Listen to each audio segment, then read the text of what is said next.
সরকারি হাসপাতাল বর্ধমান মেডিকেল কলেজে রক্ত না পেয়ে রোগী মৃত্যুর অভিযোগ।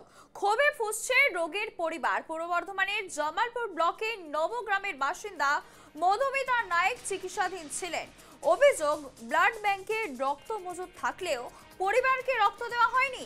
সরকারি ডোনার কার্ড জমা দেওয়ার পরও ঘন্টার পর ঘন্টা অপেক্ষা করেও রক্ত মেলেনি। অভিযোগ, রক্ত না পেয়ে মৃত্যু হয় ওই রোগীর। হাসপাতালের গাফিলতি ও ব্লাড ব্যাংকের অমানবিক আচরণকে এই মৃত্যুর জন্য দায়ী করছে মৃতের পরিবার। যে বললো, আপনি কি মধুমিতা নায়কের কে হন? আর আমি স্বামী। আপনার নাম কি? হলো তুফান নায়ক। বুঝে ডোনেট ছাড়া রক্ত হবে না।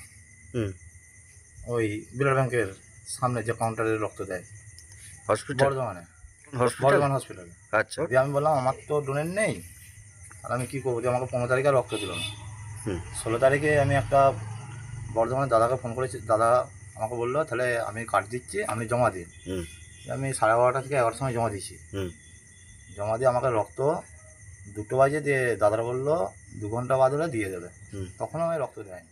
সরাসরি রয়েছেন প্রতিনিধি প্রবীর মণ্ডল। প্রবীর, যেমনটা জানা যাচ্ছে, বর্ধমান মেডিকেল কলেজে একজন রোগী ভর্তি ছিলেন এবং তার রক্তের প্রয়োজন ছিল।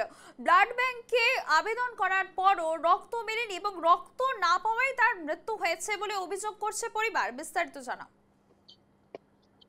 দেখো, ফের কাঠগড়ায় কিন্তু সরকারি হাসপাতাল, এবার পূর্ব বর্ধমানের মেডিকেল কলেজ হাসপাতাল, যেখানে কয়েকদিন আগে কিন্তু জামালপুরের এক গৃহবধূ কিন্তু হাসপাতালে ভর্তি হন।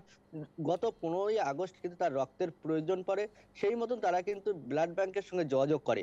এমনকি সেদিন তাদেরকে কিন্তু নানা অচিলায় কিন্তু তাদের সেখান থেকে ফেরত পাঠানো হয়।